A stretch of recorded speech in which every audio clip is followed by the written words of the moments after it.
Today on 2+U Nevada. Aerospace is for everyone, no matter where you come from or what you've done in the past. A new club at the University of Nevada, Reno is soaring to new heights. We sit down with the out-of-this-world team of UNR's Aerospace Club. Some kids come in and they're afraid of dogs, and by the end of the time they leave, they'll be petting them. How dogs are helping children learn to read. Paws for Love's Paws to Read program and how to get involved. And our mission is to help keep people and pets together. The nonprofit veterinary clinic that's making sure those in need don't have to make drastic decisions based on being unable to pay for veterinary care. You're watching 2+U Nevada. Thank you so much for joining us this afternoon for this edition of 2+U Nevada. I'm Sarah Johns, your host. Are you so ready for the weekend? If you're packing for a trip while watching, we are jealous. This afternoon, we in my household got an email from the city of Reno that our son's fall camp was canceled next week. So we're scrambling to figure out life. And isn't that just the way it goes sometimes? When you think you've got everything under control, life's you. I've been reading up on stress and how to mitigate stress response. But what's funny about this is here are some of the key tips. 1, know your stressors.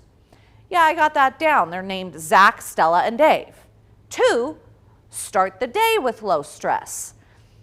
Have you ever tried to get your kids out the door and headed to school, especially when they cannot find their shoes? 3, practice relaxation techniques. Well, I would, but I cannot have my relaxing beverage at 8 in the morning. So I guess all of this is to say, if you can relate, I got you. Hopefully you've noticed throughout this week, we are creating a safe space for you and your family in this 3 o'clock hour and hope to provide you relatable content. And we want you to help provide some of that safe content for our viewers as well. That's the +U part of 2+U Nevada. So this weekend and into the coming weeks, don't forget to send us your videos. Just email us at 2+UNevada@ktvn.com. We've got a great show for you today. We sit down with my hometown heroes, Danny Heinsohn. He talks about the great work he's doing to help children who've survived cancer get college scholarships. Plus, if you've got an elementary age daughter, pay attention. The after-school program that's building joy, confidence, and character. And a local music star who's making it her mission to help families of fallen law enforcement officers. Don't go anywhere. We are thrilled to have you joining us today for 2+U Nevada.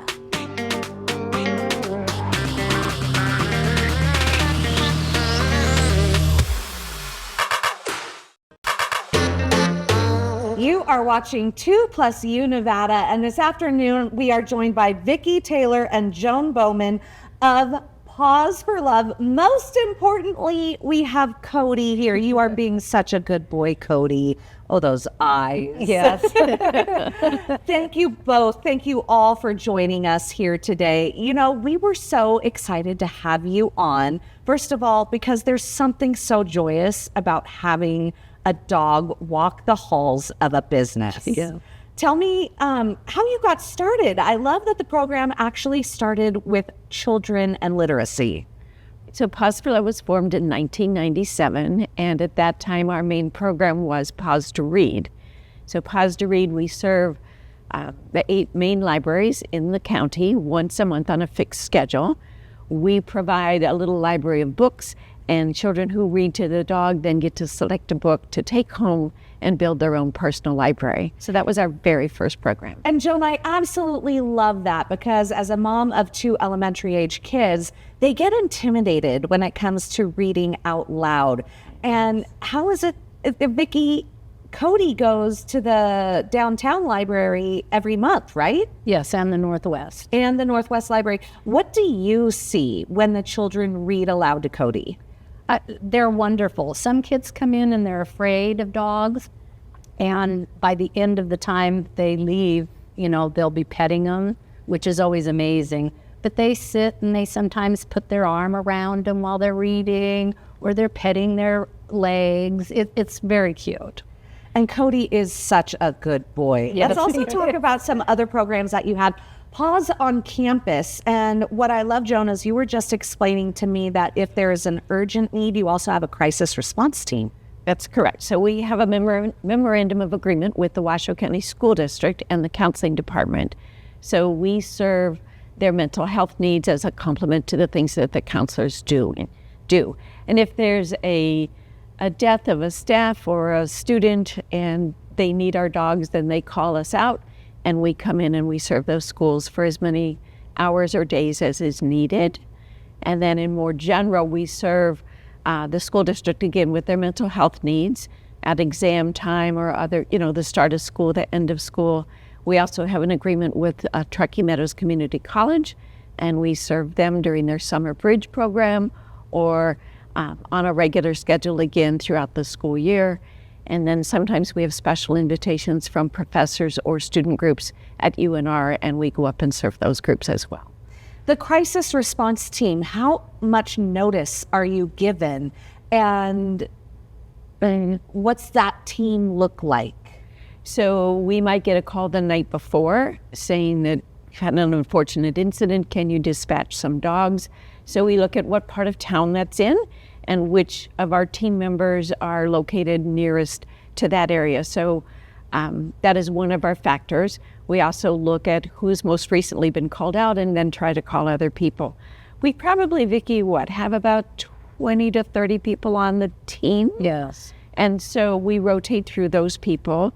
The notice is short, so to be on the team, you have to be flexible with your time. You have to be good with emotional situations. Your dog has to be good with emotions and tight quarters. Sometimes we're in a classroom as they're breaking the news. Other times we are in the counseling office as students are coming down to process those feelings or write cards. So you have to be flexible. You have to be good with intense emotions. You have to be able to dispatch pretty quickly. And Vicki, you are the membership chair of Paws for Love. Yes. So obviously you're seeking volunteers. And what kind of animals do you need? What does the temperament have to be? I mean, I'm looking at Cody here, and he is absolutely amazing. He's had half a dozen people just run up to him in the time that he's been walking through the building. He's used to that. Sometimes if he goes into a school, he'll be surrounded by kids. And, when he first started, he was young, so he was still a little wiggly. But everybody loved him, and he loved everybody, so it's worked out fine. The most important thing, obviously, is their temperament. And a lot of dogs can do this. The biggest thing is that the owner has to have time to volunteer in the community. So that's, so a lot of people can, do this. We're looking for calm dogs who like interacting with people and aren't upset if they're in close proximity to another dog or wanting to play. So their focus needs to be on people.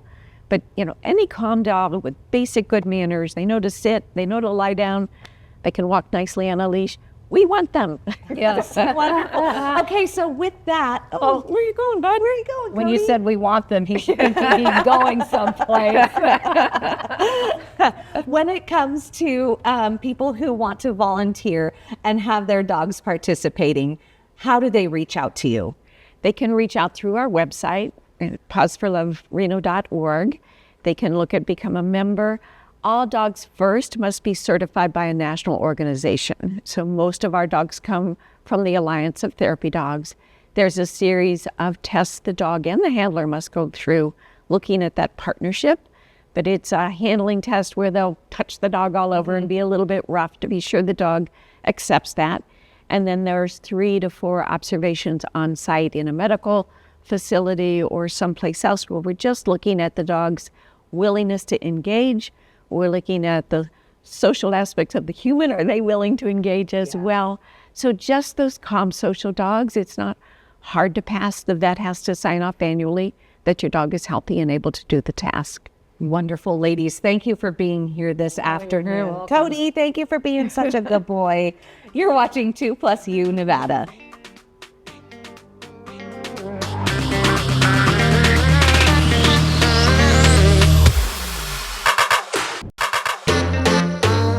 You are watching 2+U Nevada, and in the vein of someone that you just have to know in our community, I'm so excited to introduce you today to Jennifer Grant, local singer-songwriter.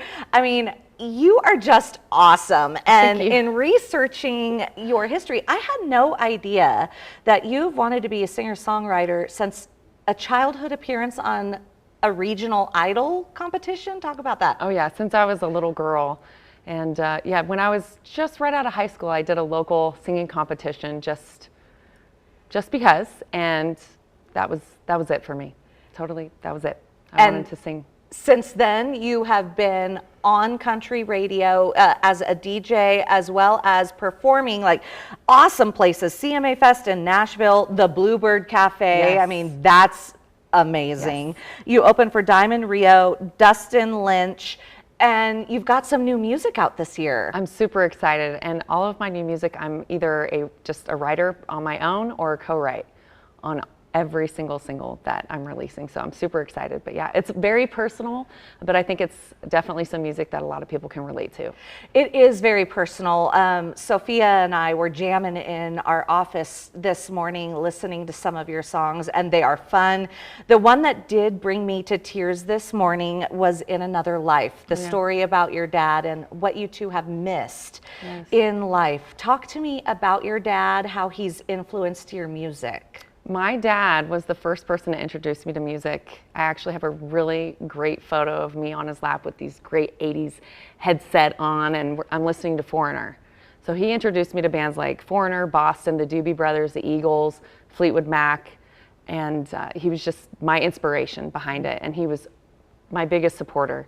And just a big bear of a man, loved to help people, would give you the shirt off of his back. He was a law enforcement officer for 28 years, and then unfortunately he lost his life in the line of duty. You know, losing a dad, you lose so many milestone moments. We're going to take a quick listen to In Another Life.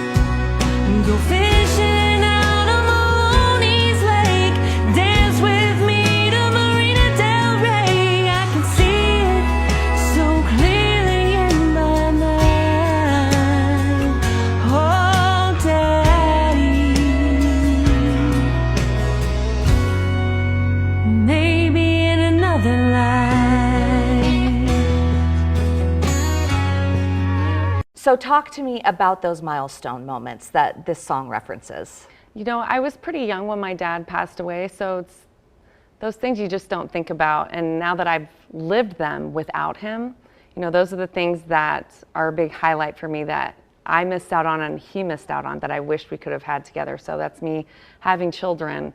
You know, he wasn't able to walk me down the aisle. He wasn't able to just be a part of the Thanksgivings, the Christmases, and watching my kids grow and his other grandkids grow up. And there's just so many things that, you know, you wish you could have had, but that's why I say maybe in another life. And we all know that this happened now because your dad's end of watch, he died in the line of duty as a law enforcement officer at May 31st, 2004. So 21 years without your dad. And it doesn't just affect the immediate family or one particular person in the immediate family. It affects generations. Like you were talking about, your children don't know him. Right. You know, in that vein of losing your father, you have created a nonprofit foundation that I just think is absolutely amazing for people to know about. Northern Nevada C.O.P.S. Talk about the ethos behind Northern Nevada C.O.P.S. Northern Nevada C.O.P.S. is near and dear to my heart. We help support families and coworkers of officers that have been killed in the line of duty. When my dad was killed, my family had temporary support, I guess is the best way to describe it. So my main mission was I wanted the fallen families to not feel like they were alone. You know, it's always busy when a tragedy happens. There's the funeral and, you know, the house is always full with people and paperwork and it's just go, go, go. But then the funeral happens and then everyone goes back to their lives. and there's you're no fault in providing that. long-term support. And we are there forever. We are there forever. And we provide support in sending them to retreats to help with their mental and emotional well-being. We have all different types of camps for spouses, siblings, grandparents. We have a kids camp. We have an adult children's camp. I mean, really for everybody. And then we have a coworkers retreat too. Because a lot of the time, the coworkers are the ones that just go back to work. And often they feel forgotten. So Northern Nevada C.O.P.S, we specialize in focusing on the families and the coworkers. It's just phenomenal work that you are doing. So if somebody at home is wanting to help Northern Nevada C.O.P.S, where do they go? Who do they contact? How can they help? We're on social media. Gotta love the power of social media. So you can search Northern Nevada C.O.P.S on Facebook, Instagram. You can always email us, northernnevadacops@gmail.com. Jennifer, thank you so much for being with us today. Absolutely. Great work all around. Love listening to your music. And Thank people you. can find that on iTunes? Yes, iTunes, Spotify, YouTube. I'm also on, Facebook, Instagram, all the things. So if you search Jennifer Grant or Jennifer Grant Music, you'll find me. You're watching 2+U Nevada.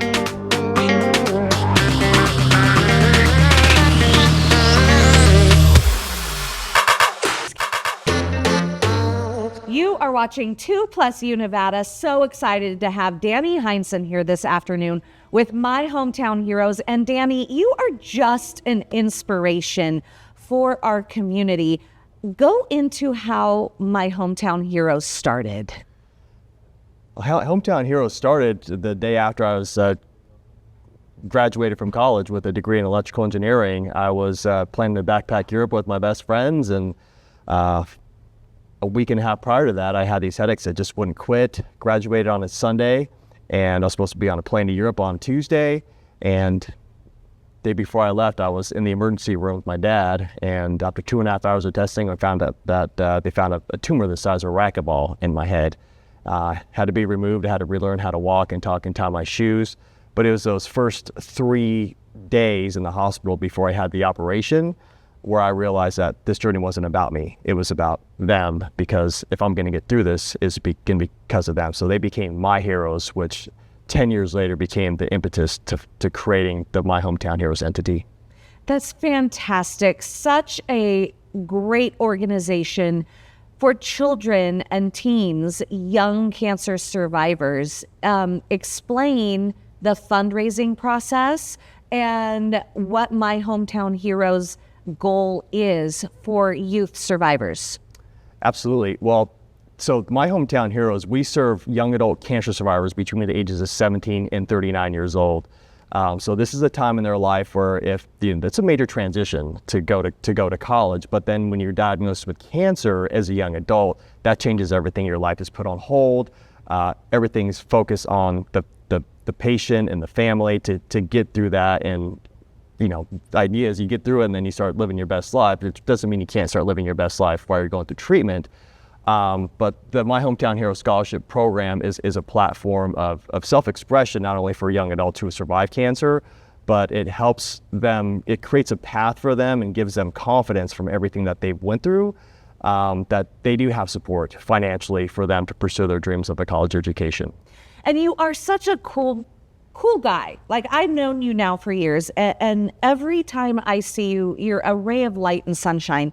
And I didn't know that you had penned a book, and you say that this is a really a self-reflection journey, and also provides really good guidelines about milestones for folks at home. Talk to us about this book and how can they get it? Yeah, it's really easy to get a copy of the book. Just visit myhometownheroes.org, make a $25 donation. I'll sign it and mail it to you. I really started the book when I was going through cancer treatment, when I had that massive seizure complications, having to relearn how to walk and talk and tie my shoes. I had to like type on the keyboard like one keystroke at a time, and that really helped. It wasn't so much of a big term as now, but like for neuroplasticity, right? If you want to be able to remember something, and just going through that entire journey, I mean, they took a racquetball out of my head, so there's a lot of neurons to reconnect over the years. So writing was the first thing that gave me therapy, but I actually started writing because I wanted to thank all the people that supported me through my journey. And I wrote an essay, and I was in the 3rd month of chemo during the time when I published it, just an essay. It wasn't even a book at that point. And so my book is my memoir from being diagnosed, transitioning through from cancer to survivorship to getting a job and trying to live a normal life. And then endurance sports was really kind of my platform of self-expression. I was training for century bike rides, then marathons, triathlons, and then 2010 was my 10th year remission from brain cancer, and I decided I'm going to do my first Ironman triathlon. I'm going to raise $10,000 for my hometown heroes, symbolic of the decade milestone. Fantastic. And so we've got about a minute and a half left. Show us some of your milestones. Yeah, well, thank you for asking. So I brought 3 medals here today, and the one that's most significant is the one from the Ironman journey when I crossed the finish line at Ironman Canada in 2010. So that's what this symbolizes right here. But before I did Ironman Canada, I realized that, okay, well, in 2009, 2010 is going to be my 10th year remission. So I crossed the finish line at the Escape from Alcatraz triathlon, and that's when it occurred to me, okay, I think I'm going to do an Ironman that year. So after surviving brain cancer. After surviving brain cancer 9 years later, and then 2010 was the Ironman.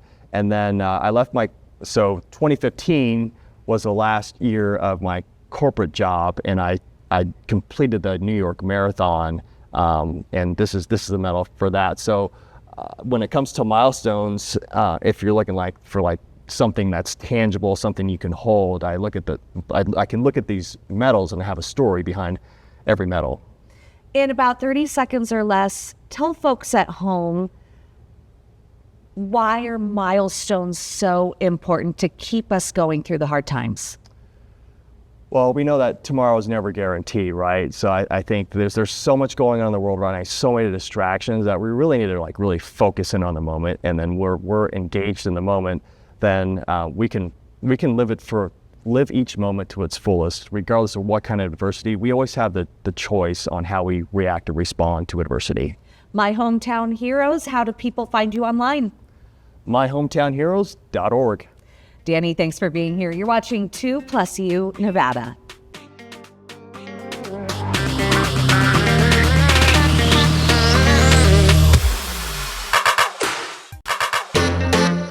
You are watching 2+U Nevada, and I'm so excited this afternoon to have Carrie Brown, the clinic manager of Options Veterinary Care, here with us. And Carrie, I love your organization. Please explain to the folks at home what Options Veterinary Care is. Well, first, thank you so much for having us today.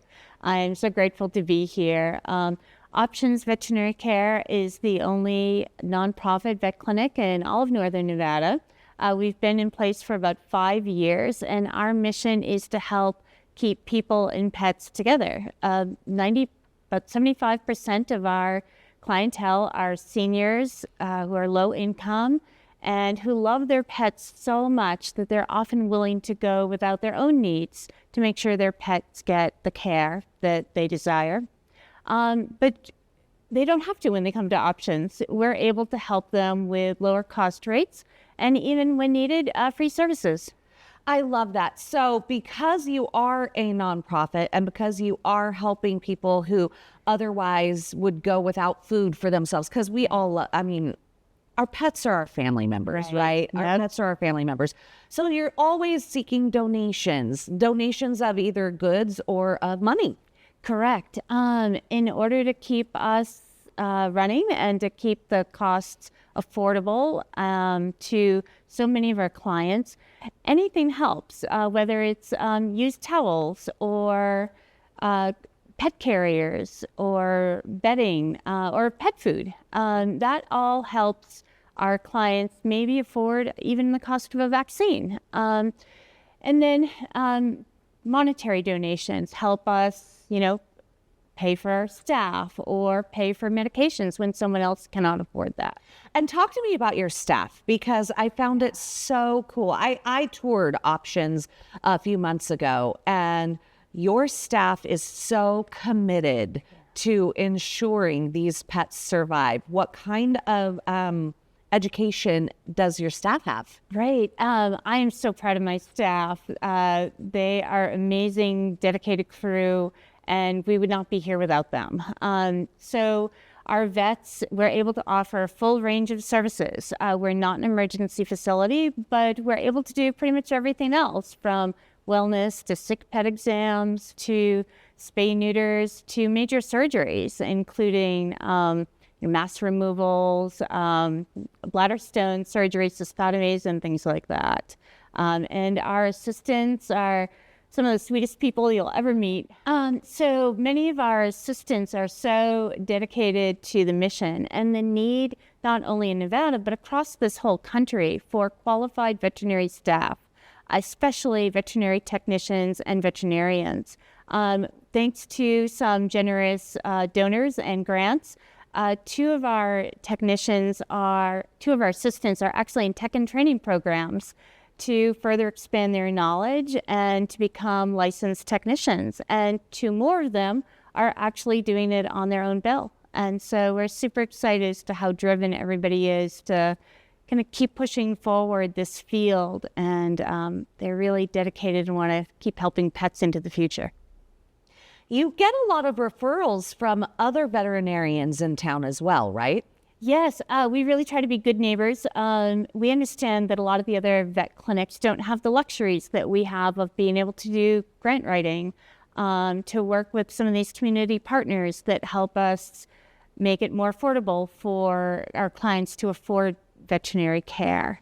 And so because of that, when these other organizations who, care about their clients and their clients' pets as much as we do, but have more financial constraints, they'll give us a call and see if there are ways that we can actually help that client afford surgery or additional medical care when they run out of funds. And we're talking about your clinic as a vet clinic to help those who cannot afford, but you're also just a vet clinic. We are, yes. We rely on everybody. So we have a wide mix of clients. We certainly have clients who cannot afford anything. We've got a bunch of clients who can afford our reduced pricing. And then we've got clients who just come to us because they love our amazing staff, they love our service, they love our mission, and sometimes they'll pay what they normally would pay at their regular vet. And that helps us help even more people. Thank you so much for joining us, Carrie. Where can people go to donate? The best way to see what we're looking for donations is to check out our website. So that is www.optionsveterinarycare.org. And you can also give my staff a call. They love talking.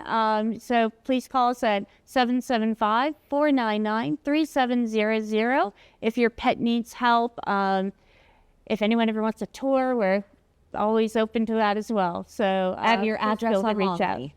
We're located at 4690 Longley Lane in Suite 1. Thank you so much for joining us this afternoon. Thank you for having me. You're watching 2+U Nevada.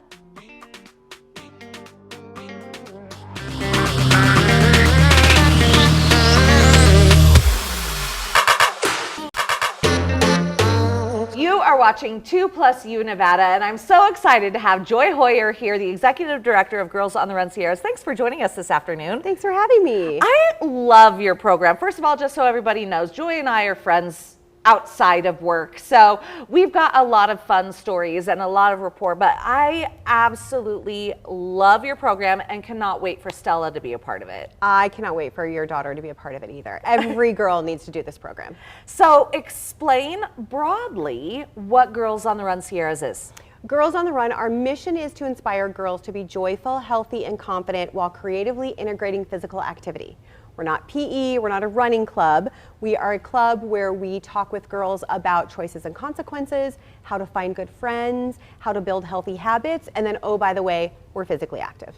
And what I love about this too is that you're developing skills. In fact, you were just teaching us, Sophia and me in our office, skills like coping and 5-point breathing. Is that what you call it? This is the 5-finger breathing technique that we teach our girls. If they're in a situation, before they react, they just take a moment. So you breathe in, you pause, you breathe out.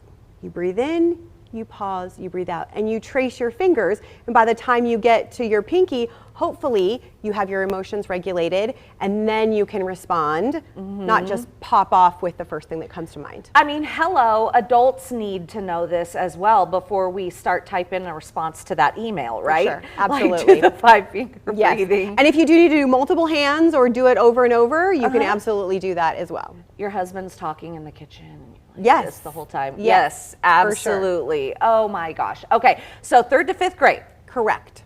And Dave was a coach with you Yes. at Girls on the Run, one of the amazing school programs that you have. And what he took away from it, I absolutely loved, because he doesn't have sisters, he has a brother, he doesn't have girls in his family, and he really got a benefit from coaching Girls on the Run because he learned girl speak. Yes, yes. So Dynamic Dave was his coaching name.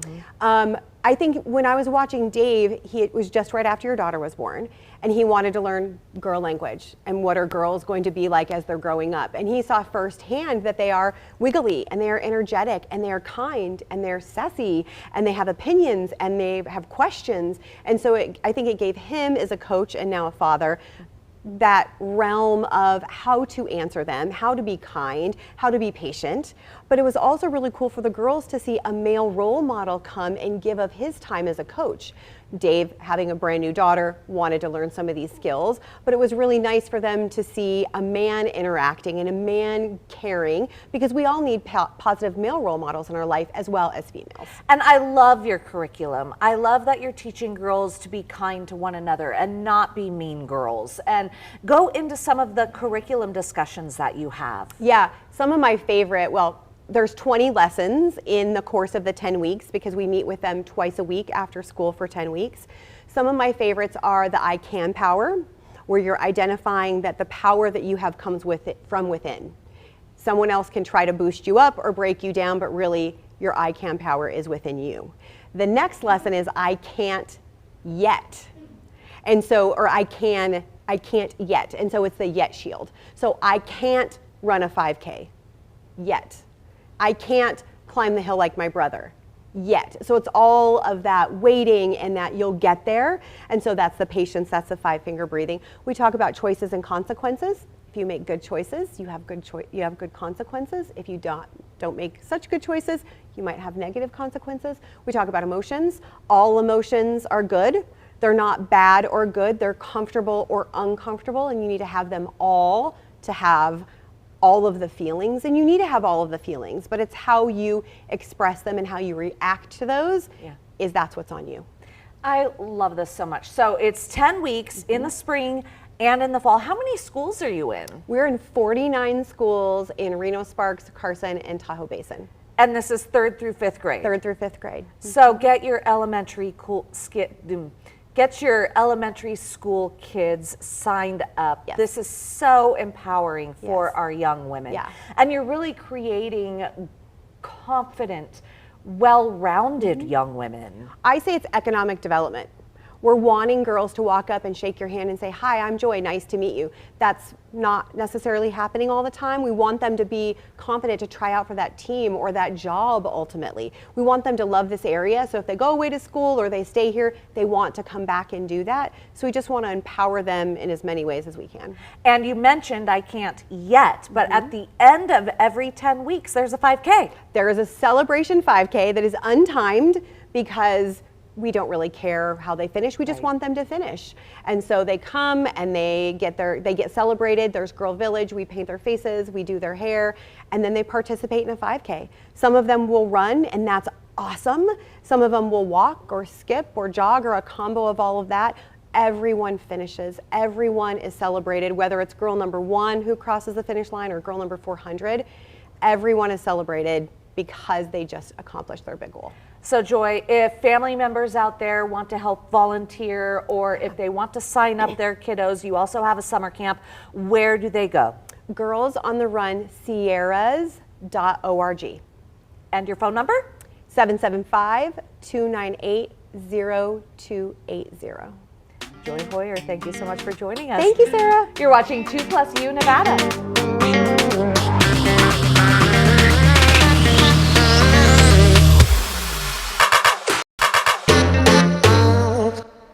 You are watching 2+U Nevada. Joining us today, Dr. Aditya Nair and Kaden Weirman Curtis.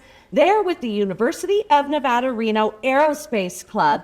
This is so cool, you guys. We've got a picture behind us, but you guys are into rockets, rocket propulsion, and you just launched a massive feat. So, Kaden, why don't you tell me about it? Well, yeah. So we launched our Horizon rocket. It is our research test airframe. Basically, anything that the club personally works on, projects, that sort of stuff, is going to be cleared for high-level rocketry with a successful flight on our Horizon airframe. The airframe was built with durability in mind, as we need to launch it multiple times, as we plan on having multiple projects come off. As the airframe actually exceeded our expectations on this launch, and we only had a minor electronical failure. It's basically good to go. Yay! We hope to launch again soon. Well, and your goal was to launch it 16,000 feet high. This happened in the Black Rock Desert in September, and you said that you exceeded that goal? Yeah, so we got to an altitude of 16,855 feet. Wow. So just approaching 17,000. Okay, so Dr. Nair, this is obviously so cool. We were talking before we even sat down here about rockets and how interesting this is. And you just started a new major program at the university. Absolutely. So we are super excited and cannot be more proud of the students. This club is an undergraduate-led club, and they have far exceeded in ambition and passion. And this Horizon launch is just, just a thing where we can see how high they can soar. We have a new aerospace program that is starting both a bachelor's program and a master's program. And we are open to aspiring students just like Kaden to not only, study in this field, but kind of lead the field. And this has been made possible because of a $36 million gift, one of the largest private gifts in the university's history by the Guillemot Foundation, and with a lot of support from Tom Hall, who's basically kind of leading a lot of these efforts in terms of developing grassroots pathways for the students, as well as pathways for aviation in at UNR as well. So. And super it's exciting. so crazy because you started this new aerospace major and master's program, right? Yes, bachelor's and master's. Bachelor's and master's. Yes. But Kaden, you're not majoring in aerospace. Yeah, so I'm actually a prime example of one of our club's main core principles, which is aerospace is for everyone, no matter where you come from or what you've done in the past. We're all about getting people interested in this because rockets are cool, drones are cool, and we have plenty of people that think that. One of our main pilots, who's basically leading up our pilot program, is a nursing major. So it's really just a passion that you can take to a degree. Yeah. That's so cool. Okay, Dr. Nair, you not only are doing outreach with the club like this, but I was just so excited to hear that the university is now doing epic labs, not only for the typical middle school and high school age groups, but you just completed one for elementary aged kids. Yeah, it is super exciting. So this is also part, like I said, of developing the students' passion in terms of aerospace right from the beginning, right? So we want to start as early as possible. We are here in Nevada for you when you're ready to take on engineering challenges when you're big, but we want to start from elementary, go to middle school, get your passion even higher up there. And then, again, like I said, we are all waiting for you to lead for the next generation aerospace technology. So for that, we need to start super early. So I believe that, this Epic Lab has been really great. The students really enjoyed themselves. We make it fun. At the same time, we also want to kind of embed the core principles of what aerospace engineering is about right in their, very innocent and budding minds. I mean, they're smart. And we only have a minute left, but the future of aerospace, we were talking about this before we sat down too. You know, with drone technology, aerospace is just as, if not more important, with the drone technology developing throughout the world. Yeah. Can you want to? So drone technology definitely in the delivery and recovery, as well as in many more applications, is becoming more and more prevalent in our modern day world. And also just space and aerospace as an industry is really ramping up as sort of the tech giants are getting more and more entrepreneurial competition, and it's just amazing to see this budding industry that we can get people interested in. Gentlemen, thank you so much for joining us this afternoon. You are watching 2+U Nevada.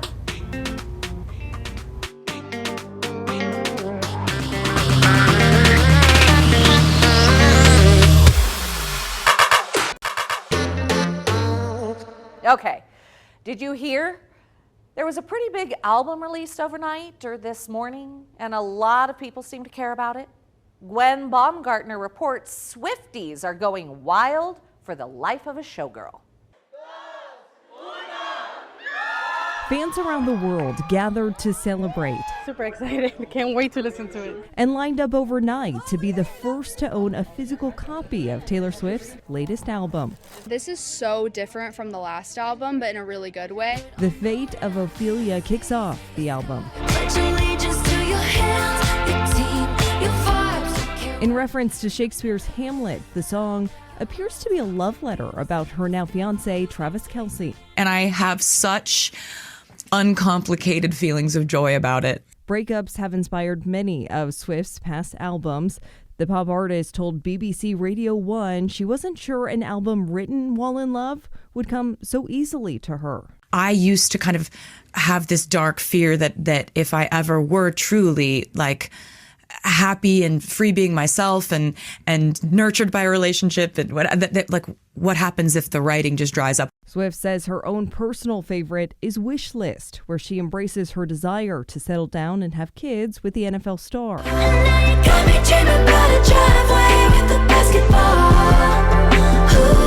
He's fun and vibrant and has this infectious personality, makes me laugh so much. In the title track, The Life of a Showgirl, featuring fellow singer Sabrina Carpenter, Swift wraps up the album with a tribute to when the duo closed out an Eras Tour show.